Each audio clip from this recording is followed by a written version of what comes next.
Successful trader எல்லாருக்கும் வணக்கம். எல்லோரும் நல்லா இருக்கீங்களா? நல்லா இருக்கீங்கன்னு நம்புகிறேன்.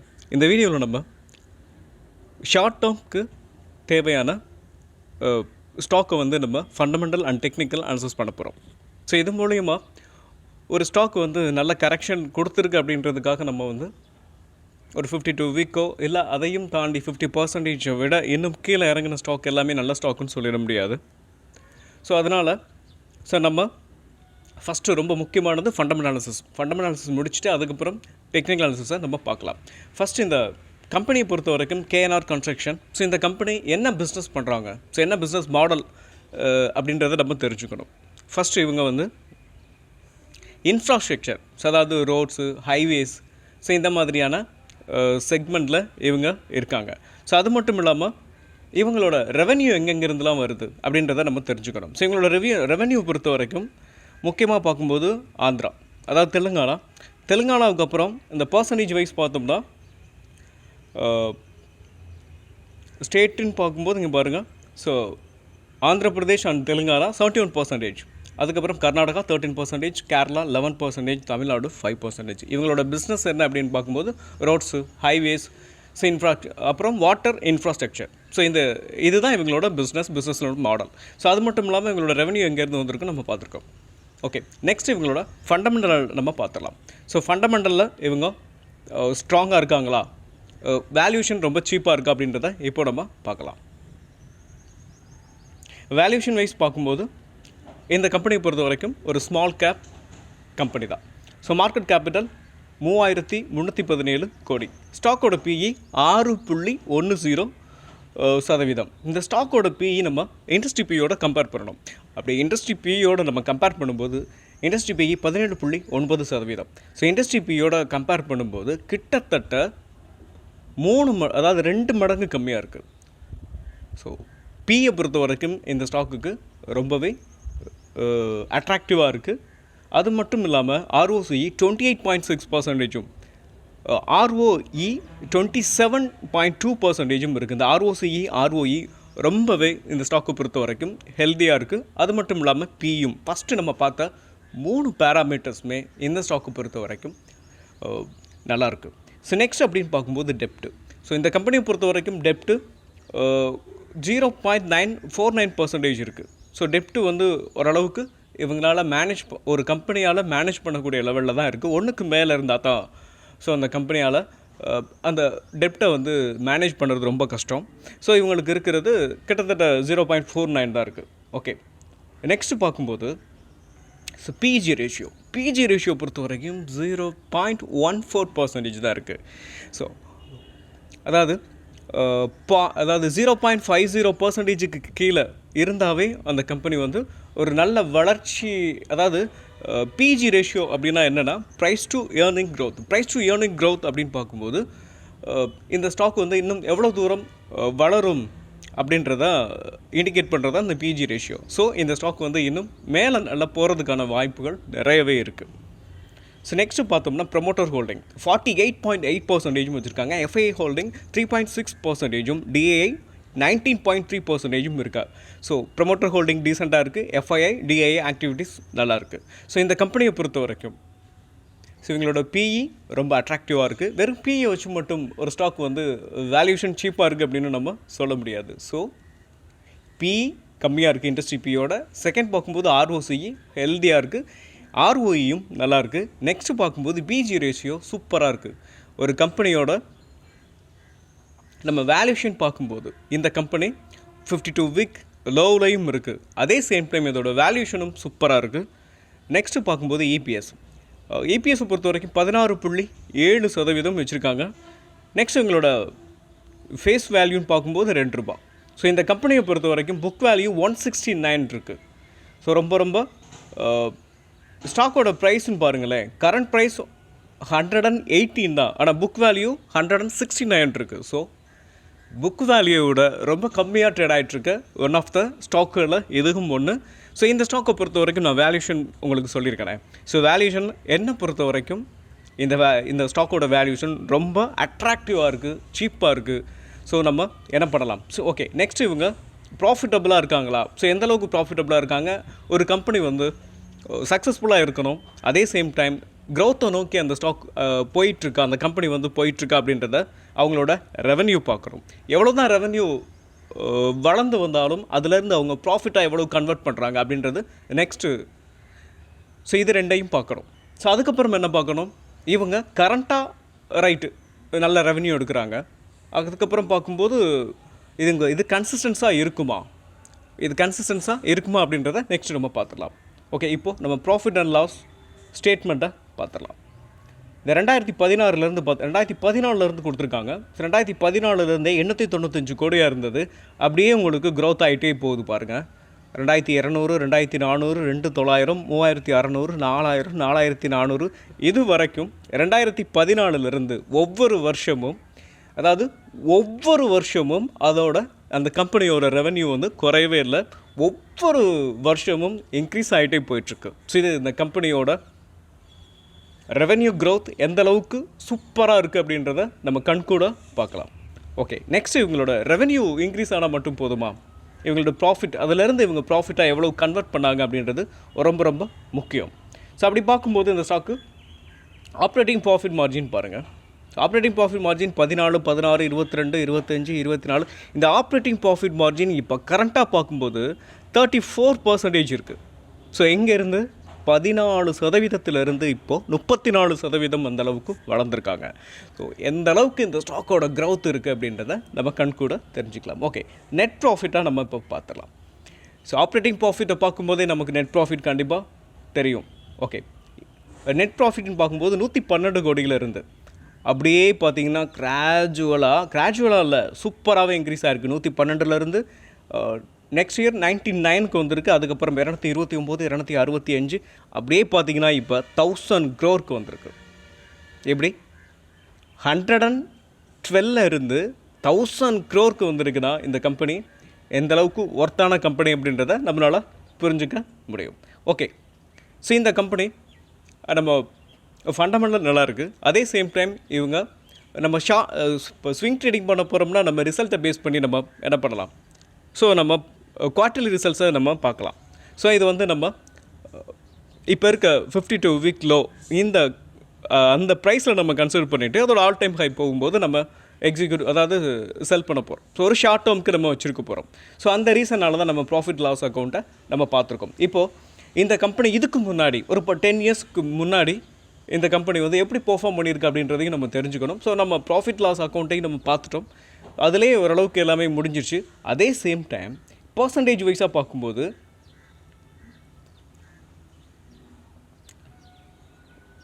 அதாவது நெக்ஸ்ட்டு பார்க்கும்போது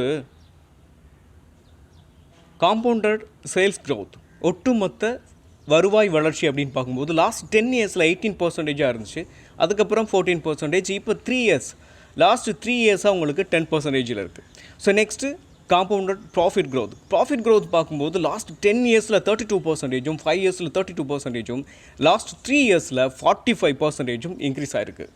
ஸோ இவங்களோட ப்ராஃபிட் க்ரோத்து அதாவது ஒட்டுமொத்த லாப வளர்ச்சி விகிதம் வேறு லெவலில் இன்க்ரீஸ் ஆகிட்டே இருக்குது. ஸோ இங்கே நம்ம நோட் பண்ண வேண்டிய பாயிண்ட்ஸு ரொம்ப முக்கியமான பாயிண்ட். ஸ்டாக் ப்ரைஸோட ZSER லாஸ்ட் 10 இயர்ஸ் 8%, லாஸ்ட் 5 இயர்ஸில் -9%, லாஸ்ட் 3 இயர்ஸ் -21% இருக்குது. Okay, next return on equity last 10 years 21%, 5 years 22%, last 3 years 23% இருக்குது. ஸோ ரிட்டர்ன் ஆன் ஈக்விட்டி அதாவது இன்வெஸ்டருக்கு எந்த அளவுக்கு ரிட்டர்ன்ஸை வந்து இந்த கம்பெனியில் இன்வெஸ்ட்மெண்ட் பண்ணியிருக்க இன்வெஸ்டருக்கு எவ்வளோ ரிட்டர்ன்ஸை வந்து ரிட்டர்ன்ஸ் வந்து கொடுத்துருக்கு அப்படின்றத தான் இங்கே கொடுத்துருக்காங்க. So return on equity, so இன்வெஸ்டருக்கு நல்ல ரிட்டர்ன்ஸை இந்த ஸ்டாக் வந்து உங்களுக்கு தொடர்ந்து டெலிவரி பண்ணியிருக்கு. ஸோ இந்த கம்பெனியை பொறுத்த வரைக்கும் ஃபண்டமெண்டல் ரொம்ப சீப்பான விலையில் தான் இருக்குது. இதோட வேல்யூஷன் சீப்பாக இருக்குது. அதே சேம் டைம் இந்த ஸ்டாக்கு நல்ல க்ரௌத் இருக்கக்கூடிய ஸ்டாக்காகவும் இருக்குது. ஸோ நம்ம என்ன பண்ணலாம், நெக்ஸ்ட்டு டெக்னிக்கல் அனாலிசிஸை பார்த்துருவோம். ஓகே, ஸோ நம்ம இந்த KNR கன்ஸ்ட்ரக்ஷனோட டெக்னிக்கல் அனாலிசிஸை பண்ணுறதுக்கு முன்னாடி ஸோ நம்ம இந்த ஷார்ட் டேர்முக்காக அனாலிசிஸ் பண்ண ஸ்டாக்கில் ஒரு சில ஸ்டாக்குகள் நிறைய ஸ்டாக்கு கொடுத்துருக்கோம். அதில் ஒன் ஆர் டூ ஸ்டாக்கை மட்டும் இப்போ நம்ம அனாலிசிஸ் பண்ண போகிறோம். அனாலிசிஸ் பண்ணலை. ஸோ எந்த அளவுக்கு நம்ம அனாலிசிஸ் வந்து ஒர்க் ஆயிருக்கு அப்படின்றத பார்த்துட்டு நெக்ஸ்ட் கேனார் கன்ஸ்ட்ரக்ஷனாக நம்ம டெக்னிக்கலாக அனாலிசிஸ் பண்ணிடலாம். ஸோ இந்த நம்ம அனாலிசிஸ் பண்ண இதுக்கு முன்னாடி அனாலிசிஸ் பண்ண ஸ்டாக்கு கால்பால். ஸோ இந்த கால்பாலை பொறுத்த வரைக்கும் கரெக்டாக இந்த ஈரான் இஸ்ரேல் வாருக்கு முன்னாடி இந்த ஜோனில் இருந்துச்சு, அதாவது 2000 அந்த ரேஞ்சில் இருந்துச்சு. ஸோ இங்கேருந்து இந்த ஸ்டாக் நான் அனாலிசிஸ் பண்ணியிருப்பேன். இன்னும் கீழே இறங்குறதுக்கான சான்சஸ் இருக்குது. இது இந்த ஸ்டாக்கை இந்த கால்பாலை வந்து நம்ம இப்போ மட்டும் அனாலிசிஸ் பண்ணலை, இதுக்கு முன்னாடி ஒரு 3 or 4 டைம்ஸ் வந்து நான் அனாலிசிஸ் பண்ணியிருப்பேன். அப்போவும் இதை தான் சொல்லியிருந்திருப்பேன். ஸோ இந்த ஸ்டாக் வந்து கரெக்டாக பார்க்கும்போது ஒரு 1800 வரைக்கும் கீழே போகிறதுக்கான சான்சஸ் இருக்குதுன்னு நான் கிட்டத்தட்ட நான் அனாலிசிஸ் பண்ணது 6 மந்த்ஸ்க்கு முன்னாடியே அனாலிசிஸ் பண்ணியிருந்திருப்பேன். ஸோ கரெக்டாக நம்ம அனாலிசிஸ் பண்ண அந்த ரேஞ்ச் வந்துட்டு இந்த நான் வீக்லி சார்ட் எடுத்திருக்கேன். ஸோ இங்கே பார்த்தீங்கன்னா தெரியும். ஸோ ஃபஸ்ட்டு நம்ம அனாலிசிஸ் பண்ண ரேஞ்சு இங்கே 6 மந்த்ஸுக்கு முன்னாடியே இங்கேருந்து அதுக்கப்புறம் இந்த லெவல்ஸ் வந்துச்சு. அப்போவும் நான் சொல்லியிருந்தேன் இன்னும் கீழே இறங்கும்னு. அதுக்கப்புறம் நம்ம கொடுத்த லெவல்ஸ் ஃபஸ்ட்டு லெவல் இது, செகண்ட் இது, தேர்டு இது. இதில் இந்த ஃபஸ்ட்டு லெவலை ஹிட் பண்ணிவிட்டு இந்த ஸ்டாக் வந்து எவ்வளோ தூரம் மேலே போயிருக்கு. அதே சேம் டைம் இது இன்னும் மேலே போகிறதுக்கான வாய்ப்புகள் என்னை பொறுத்த வரைக்கும் இப்போதைக்கு இல்லை. ஒரு சைட்வேஸ் வரும். ஒன்று இப்படி சைட்வேஸ் வரும்போது இந்த சைட்வேஸ் இப்படி வரும்போதே என்னாகும், இந்த க்ரீன் கலர் ட்ரெண்ட் லைன் இது என்ன அப்படின்னா ப்ரைமரி ட்ரெண்ட் லைன். ஸோ இந்த ப்ரைமரி ட்ரெண்ட் லைனை ஹிட் பண்ணிவிட்டு மேலே போகிறதுக்கான வாய்ப்புகள் இருக்குது. அப்படி இல்லைன்னா சைட்வேஸ் போகும். ஸோ இதை முடிச்சுட்டு தான் இந்த ஸ்டாக் வந்து மேலே போகும், மேலே போகிறதுக்கான வாய்ப்புகள் இருக்குது. ஓகே, நெக்ஸ்ட் ஸ்டாக்கை நம்ம பார்த்துருவோம். நெக்ஸ்ட் நம்ம அனாலிசிஸ் பண்ண ஸ்டாக் ஏர்டெல், அதாவது ஜொமேட்டோ பொறுத்த வரைக்கும் கரெக்டாக நம்ம இந்த ஜோனில் ப்ரெடிக்ட் பண்ணியிருந்திருப்போம். இது வந்து ரீசெண்டாக நம்ம அனாலிசிஸ் பண்ணதான். ஸோ இந்த ஜோனில் இருந்து இந்த ஸ்டாக் வந்து மேலே போகும் அப்படின்னு சொல்லி நம்ம அனாலிசிஸ் பண்ணியிருந்திருப்போம். இந்த ஸ்டாக்கை நம்ம ஸ்விங் ட்ரேடிங்க்கும் கொடுத்துருப்போம், அது வேறு. ஓகே, இங்கே நம்ம அனாலிசிஸ் பண்ண இந்த ஜோன் கரெக்டாக டெக்னிக்கலாக பார்க்கும்போது இங்கேருந்து மேலே இப்போ லாஸ்ட்டாக பார்க்கும்போது கிட்டத்தட்ட பார்த்திங்கன்னா ஒரு சூப்பரான ரிட்டர்ன்ஸை வந்து கொடுத்துருக்கும் இது வரைக்கும். அதாவது இது 200 அந்த 200 180 நினைக்கிறேன், 213 வரைக்கும் வந்துட்டு. ஸோ இப்போ என்ன இருக்குன்னு பார்த்தீங்கன்னா உங்களுக்கு 216 வரைக்கும் போயிருக்கு. ஓகே, இப்போ நெக்ஸ்ட் நம்ம என்ன பண்ணலாம். ஸோ நம்மளோட அனாலிசிஸ் எந்த அளவுக்கு ஒர்க் ஆகிருக்கு அப்படின்றத கண் கூட நீங்கள் பார்க்கலாம். அது மட்டும் இல்லாமல் இந்த ஸ்டாக் வந்து ஒருவேளை இந்த ட்ரெண்ட் லைனையும் உடச்சிச்சு அப்படின்னா நெக்ஸ்ட் சப்போர்ட் இங்கே இருக்கும் ஜொமேட்டோ. ஸோ இங்கே வர்றதுக்கான வாய்ப்புகள் மேபி இந்த வார் இல்லை அப்படின்னா மேலே போகும். அப்படி ஒருவேளை வார் எக்ஸ்லேட் ஆகுது அப்படின்னா அகைன் கீழே கூட வர்றதுக்கான சான்சஸ் இருக்குது, மார்க்கெட்டோட ஃப்ளக்சுவேஷன் தகுந்த. பட் இதோட ஸ்ட்ராங்கான சப்போர்ட் பார்த்திங்கன்னா இந்த 2 ஜோன். என்னை பொறுத்த வரைக்கும் இந்த 179 அப்படின்ற அந்த ப்ரைஸ் வர்றது கொஞ்சம் ரேர் தான். பட் இல்லை அப்படின்னாலும் கூட இந்த ஜோன் வந்து வரும். இங்கே பாருங்கள் 193 இருக்கா, இந்த 193 வரைக்கும் கூட வர்றதுக்கான வாய்ப்பு இருக்குது. ஓகே, இப்போ நம்ம என்ன பண்ணலாம், கேனார் கன்ஸ்ட்ரக்ஷனை அனாலிசிஸ் பண்ணிடுவோம். ஓகே, இப்போ நம்ம கேனார் கன்ஸ்ட்ரக்ஷனை டெக்னிக்கலாக அனாலிசிஸ் பண்ணுவோம். ஸோ இந்த ஸ்டாக்கை நம்ம அதாவது இந்த ஷார்ட் டேர்முக்கு ஒரு நல்ல விலை குறைஞ்சிருக்க ஒரு ஸ்டாக்கை நம்ம இன்வெஸ்ட்மெண்ட் பண்ண போகிறோம் அப்படின்னா அதை வந்து பல்க் அமௌண்ட்டை ஒன் டைம் இன்வெஸ்ட்மெண்ட்டாக பண்ண போகிறதில்ல. ஏன்னா இது ஒரு நல்ல கரெக்ஷனில் நம்ம வாங்க போகிறோம். ஸோ கரெக்ஷனில் வாங்க போகிறோம் அப்படின்னா நம்ம என்ன பண்ணணும், நம்மளோட கேபிட்டலை 3ஆக பிரிச்சுக்கணும். நீங்கள் ஒன்றும் இல்லை, ஒரு 10,000 இந்த ஸ்டாக்கில் வந்து நீங்கள் இன்வெஸ்ட்மெண்ட் பண்ண போகிறீங்கன்னா ஒரு 3ஆக பிரிச்சுக்கோங்க. ஸோ அப்படி பிரிச்சுக்கிட்டு நீங்கள் என்ன பண்ணலாம், ஃபஸ்ட் ஆஃபை ஒரு நல்ல ஸ்ட்ராங்கான சப்போர்ட்டில் ஃபஸ்ட்டு நம்ம இன்வெஸ்ட்மெண்ட் பண்ணலாம். ஸோ அப்படி பார்க்கும்போது எந்தெந்த லெவல்ஸில் நம்ம இன்வெஸ்ட்மெண்ட் பண்ணணும் அப்படின்னு நமக்கு தெரியணும் இல்லையா. ஸோ அதை தான் இப்போ நம்ம பார்க்க போகிறோம். ஓகே, ஸோ இப்போ பாருங்கள்,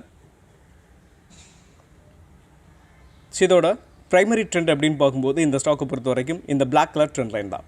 ஸோ இந்த பிளாக் கலர் ட்ரெண்ட் லைனை அது ஹிட் பண்ணிவிட்டு, ஏன் இதுக்கு முன்னாடி நல்லா கவனிச்சிங்களா, இதுக்கு இந்த ஜோனில் வந்து ஹிட் பண்ணிவிட்டு என்ன இருக்குது, லாஸ்ட்டு உங்களுக்கு கிட்டத்தட்ட பார்க்கும்போது லாஸ்ட்டு இப்போவும் அப் ட்ரெண்டில் தான் இருக்குது. ஸோ இதை வந்து ஹிட் பண்ண உடனே பவுன்ஸ் பேக் கொடுத்துருக்கு. அது மட்டும் இல்லாமல் நல்ல வால்யூமோட, இங்கே வால்யூம் பார்த்தீங்களா எந்த அளவுக்கு வால்யூம் இருக்குன்னு. ஸோ இதுக்கு முன்னாடி இந்த வால்யூம் எங்கேயாவது இருக்கான்னு பார்த்தீங்களா, இந்த ஜோனில் இருந்திருக்கும். இந்த ஜோனை விட இப்போ இங்கே இருக்கிற வால்யூம் தான் ரொம்ப ஹை. ஏன் யோசிச்சிங்களா? ஸோ இதுக்கு முன்னாடி இல்லாத வால்யூமோட இந்த ஜோனில் இருந்து இந்த ஸ்டாக் வந்து மேலே போயிருக்குன்னா அதுக்கான மேஜர் ரீசன் என்ன அப்படின்னு பார்க்கும்போது இதோட ப்ரைமரி ட்ரெண்டை ஹிட் பண்ணதுனால என்னாகும், இங்கேருந்து மேலே போயிருக்கும். ஸோ இந்த ஜோனில் தான் டிஐஐ எஃப்ஐஐலாம் நிறைய பேர் என்ன பண்ணியிருப்பாங்க, இன்வெஸ்ட்மெண்ட் பண்ணியிருப்பாங்க. ஸோ பெரிய பெரிய இன்வெஸ்டர்ஸ் எல்லாம் உள்ளே வரக்கூடிய ஜோன் இது. ஸோ இங்கேருந்து இந்த ஸ்டாக்கு மேலே போகிறதுக்கான வாய்ப்புகள் நிறைய இருக்குது. ஸோ அதுக்காக நம்ம இதை விட்டு இன்னும் கீழே இறங்கவே இறங்காதான்னு பார்த்தா அதுக்கான சான்ஸ் ரொம்ப ரொம்ப கம்மி. பட் ஒரு வேளை கீழே இறங்குச்சு அப்படின்னா நெக்ஸ்ட் லெவலாக பார்க்கும்போது இந்த 87 வரைக்கும் வர்றதுக்கான வாய்ப்புகள் இருக்குது. பட் அது அவ்வளோ சீக்கிரம் கீழே இறங்கிடாது அப்படின்னு தான் நான் நம்புகிறேன். ஸோ இதை உடச்சி இந்த ஸ்டாக்கை பொறுத்த வரைக்கும் கீழே இறங்காது அப்படின்றது என்னுடைய அனாலிசிஸ். ஒரு வேளை இறங்குச்சு அப்படின்னாலும் மறுபடியும் என்ன ஆகும் அப்படின்னா இந்த ஜோன் வரைக்கும் வரும். இந்த 110 அப்படின்ற இந்த ப்ரைஸ் வரும்போது என்ன பண்ணலாம், ஸோ நம்ம இப்போ வெயிட் பண்ணலாம். ஸோ என்னை பொறுத்த வரைக்கும் கரண்ட் மார்க்கெட் ப்ரைஸில் நீங்கள் அக்குமுலேட் பண்ணலாம். ஸோ நம்ம சொன்ன மாதிரி உங்களோட கேபிட்டலை 3ஆக பிரிச்சுக்கோங்க. அதுக்கப்புறம் பார்க்கும்போது இந்த 103 ஒருவேளை கீழே வந்துச்சு அப்படின்னா இந்த ஜோன்லையும் நம்ம அக்குமுலேட் பண்ணலாம். இதையும் உடச்சி கீழே வந்துச்சு அப்படின்னா நெக்ஸ்ட் இந்த 100 அப்படின்றது என்ன ஆகும், உங்களுக்கு இந்த ரவுண்ட் ஃபிகராக இருக்கிறதுனால இந்த ஜோனில் வந்துட்டு கூட மேலே போகிறதுக்கான வாய்ப்புகள் இருக்குது. ஸோ என்னை பொறுத்த வரைக்கும் வேல்யூஷன் ரொம்ப சீப்பாகவும் ஃபண்டமெண்டல் ரொம்ப ஸ்ட்ராங்காகவும் இதோட க்ரோத் வந்து நல்லா இருக்கிறதுனால இங்கேருந்து இந்த ஸ்டாக் மேலே போகிறதுக்கான சான்சஸே ரொம்ப ரொம்ப அதிகம். ஸோ நம்ம என்ன பண்ணலாம், ஸோ நம்ம இதை கன்சிடர் பண்ணலாம். ஓகே, ஸோ இந்த ஸ்டாக்கை பொறுத்த வரைக்கும் நம்ம இதோட ஆல் டைம் ஹைன்னு பார்த்தீங்கன்னா 400 ரூபா அந்த ரேஞ்சில் இருக்குது. 400ஐயும் தாண்டும் நினைக்கிறேன். ஸோ ரொம்ப முக்கியமான விஷயம் என்ன அப்படின்னா நம்ம கன்சிடர் பண்ண 300 ஆமாம் இந்த விக்கில் வச்சோம்னா அந்த 400 ருபீஸ் வருது, 405 வருது. ஸோ இப்போது அது ப்ரைஸ் ட்ரேட் ஆகிட்டுருக்குது 117, கிட்டத்தட்ட 4 மடங்கு 3 மடங்கு மேலே போகிறதுக்கான வாய்ப்புகள் இருக்குது. பட் அதுக்கான கொஞ்சம் டைமை நம்ம கொடுக்கணும். ஸோ நீங்கள் பேஷண்ட்டாக இருந்தீங்க அப்படின்னா சூப்பரான ரிட்டர்ன்ஸை இந்த ஸ்டாக் நமக்கு கொடுக்கும். ஓகே, ஸோ இந்த ஸ்டாக்கை பொறுத்த வரைக்கும் நம்ம சப்ஸ்கிரைபர் முன்னாடி கேட்டிருந்தாங்க. ஸோ இப்போது நம்ம அந்த இதோட வேல்யூஷன்லாம் நல்லா இருந்துச்சு. ஸோ அதனால் நான் இந்த ஸ்டாக்கை வந்து உங்களுக்கு கொடுத்துருக்கேன். ஸோ இதிலேருந்து உங்களுக்கு நிறைய புரிஞ்சிருக்கும்னு நினைக்கிறேன். ஓகே, மீண்டும் ஒரு நல்ல வீடியோவில் உங்களை சந்திக்கிறேன். அதுவரை நன்றியும் அன்பும்.